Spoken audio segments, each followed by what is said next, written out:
بسم اللہ الرحمن الرحیم۔ بسم اللہ الرحمن الرحیم۔ السلام علیکم ورحمۃ اللہ وبرکاتہ۔ عزیز طلبہ، آج الفوز الکبیر فی اصول التفسیر کا سبق نمبر 168 ہے، اور اس سبق کے اندر ہم دو اہم نکات کا بیان پڑھیں گے۔ اختلاف المتقدمین والمتاخرین فی معنی النسخ مما اوجب الاختلاف فی عدد الآیات المنسوخہ، ومن جملۃ ذلك بیان الناسخ والمنسوخ، وينبغي ان تعرف هنا نکتتان۔ الاولى ان الصحابة والتابعین رضی اللہ تعالی عنہم كانوا يستعملون النسخ بغیر المعنى الاصطلاحی المعروف بین الاصولیین، ومعناهم قریب من المعنى اللغوی الذي هو الازالہ، فمعنى النسخ عندهم ازالة بعض اوصاف الآية المتقدمة بالآية المتأخرة، سواء كان ذلك ببيان انتهاء مدة العمل بها، او بصرف الكلام عن المعنى المتبادر الى غير المتبادر، او ببيان كون قيد من القيود مقحما، او بتخصيص عام، او ببيان الفارق بين المنصوص وبين ما قيس عليه ظاهرا او ما اشبه ذلك، وهذا باب واسع وللعقل فيه مجال وللاختلاف فيه مساغ، ولهذا ابلغ الآيات المنسوخة الى 500 آیت۔ اس کا ترجمہ یہ ہے کہ انہی آثار میں سے، ومن جملۃ ذالک، انہی آثار میں سے ناسخ و منسوخ کا بیان ہے۔ وینبغی ان تعرف ہنا نکتتان، اور اس موقع پر دو نکتوں کا جان لینا مناسب ہے۔ الاولی، پہلا یہ ہے کہ ان الصحابۃ والتابعین کانوا یستعملون النسخ بغیر المعنی الاصطلاحی، کہ صحابہ اور تابعین نسخ کو اس مفہوم سے ہٹ کر استعمال کرتے تھے جس پر اہل اصول نے اصطلاح قائم کی ہے۔ جو معنی اصطلاحی ہے نسخ کا، اس سے ہٹ کر وہ استعمال کرتے تھے۔ ومعناہم قریب من المعنی اللغوی، اور ان کے نزدیک جو ہے وہ معنی اس معنی لغوی کے قریب ہے، الذی ہوا الازالہ، کہ وہ ازالہ ہے۔ فمعنی النسخ عندہم، لہذا ان حضرات کے نزدیک نسخ کا معنی ازالۃ بعض اوصاف الآیت المتقدمہ بالآیت المتأخرہ، کہ پہلی آیت کے کسی وصف کو بعد والی آیت کے ذریعے زائل کر دینا ہے، سواء کان ذلک ببیان انتہائی مدت العمل بہا، خواہ مدت عمل کے منتہی ہونے کے ذریعے، او بصرف الکلام عن المعنی المتبادر الی غیر المتبادر، یا کلام کو معنی متبادر سے غیر متبادر کی طرف پھیرنے کے ذریعے، او ببیان کون قید من القیود مقحمہ، یا کسی قید کے زائد ہونے کی تصریح کے ذریعے، او بتخصیص عام، یا اسی طرح عام کی تخصیص، او ببیان الفارق بین المنصوص و بین ما قیس علیہ ظاہرا، یا منصوص اور ظاہری مقیس علیہ کے درمیان فارق کا بیان، او ما اشبہ ذالک، یا اس طرح کی اس کے مشابہ جو چیزیں ہیں، یہ متقدمین کی نظر میں نسخ ہے۔ وہذا باب واسع، اور یہ بہت وسیع باب ہے۔ وللعقل فیہ مجال، اور یہاں عقل کی دوڑ، وللاختلاف فیہ مساغ، اور اختلاف کی گنجائش ہے۔ ولہذا ابلغ الآیات المنسوخہ، لہذا اسی وجہ سے متقدمین نے آیات منسوخہ کی تعداد 500 تک پہنچائی ہے۔ ربما يجعل الإجماع علامة للنسخ، والثانية أن الأصل في بيان النسخ بالمعنى الاصطلاحي هو معرفة تاريخ النزول، ولكنهم ربما يجعلون إجماع السلف الصالح أو اتفاق جمهور العلماء على شيء علامة للنسخ فيقولون به،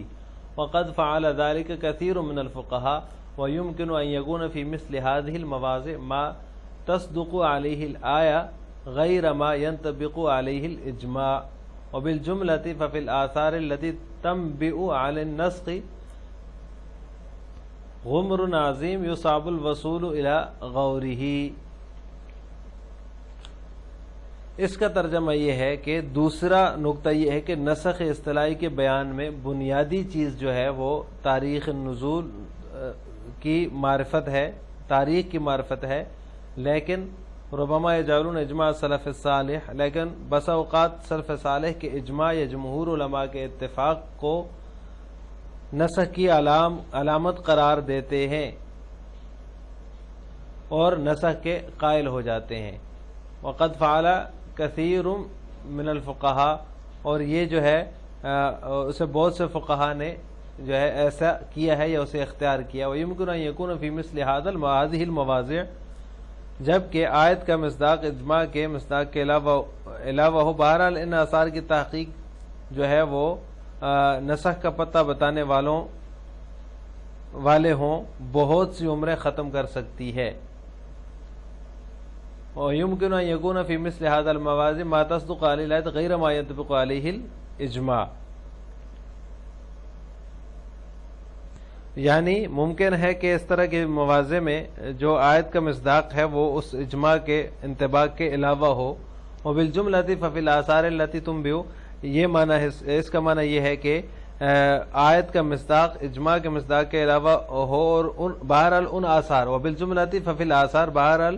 ان آثار کی تحقیق جو نسخ کا پتہ بتانے والے ہیں، غمر عظیم،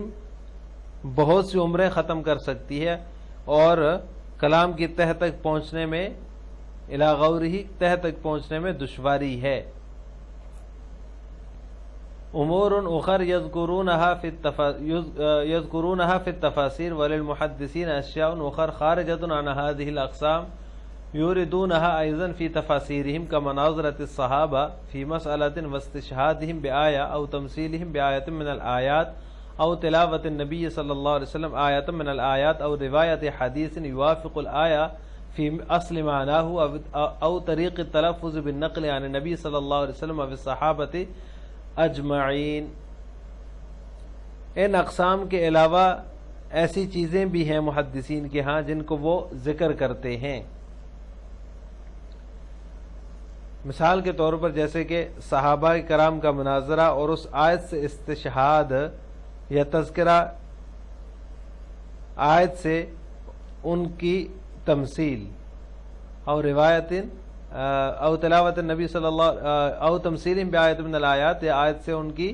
تمثیل، او تلاوت النبی صلی اللہ علیہ وسلم، یا آیت کو استشہاد کے طور پر حضرت صلی اللہ علیہ وسلم کا تلاوت کرنا، اور روایت حدیث یوافق الآیت فی اصل معناہا، یا ایسی حدیث کو نقل کرنا جو اصل مضمون میں آیت کے موافق ہو، او طریق التلفظ بالنقل عن نبی صلی اللہ علیہ وسلم، اور حضرت صلی اللہ علیہ وسلم یا صحابہ کرام رضوان اللہ علیہم اجمعین سے منقول کے مطابق الفاظ کی ادائیگی کا طریقہ، طریق تلفظ بالنقل، الفاظ کی ادائیگی کا طریقہ نقل کے ساتھ آپ صلی اللہ علیہ وسلم سے یا تمام صحابہ کرام رضوان اللہ تعالی علیہم اجمعین سے. ومن جملۃ ذالک بیان الناسخ والمنسوخ سے مصنف رحمہ اللہ تعالی محدثین کی تفسیری کتب میں منقول آثار کے تحت ناسخ و منسوخ کے متعلق دو نقطوں کا ذکر کر رہے ہیں. آج کے سبق میں ہم ان کی تفصیل پڑھیں گے. پہلا نقطہ، صحابہ اور تابعین جو ہیں وہ نسخ کو اس مفہوم سے ہٹ کر استعمال کرتے تھے جس میں اہل اصول نے اصطلاح قائم کی ہے،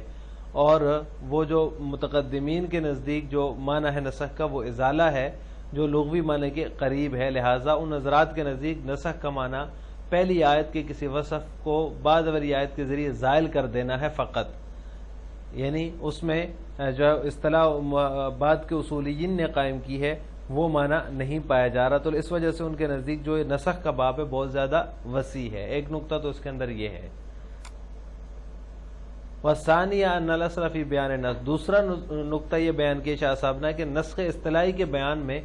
بنیادی جو چیز ہے وہ تاریخ کی معرفت ہے، لیکن بسا اوقات سلف صالح کے اجماع یا جمہور علماء کے اتفاق کو نسخ کی علامت قرار دیتے ہیں اور نسخ کے قائل ہو جاتے ہیں. یعنی جو اصولیین ہیں وہ ان کا جو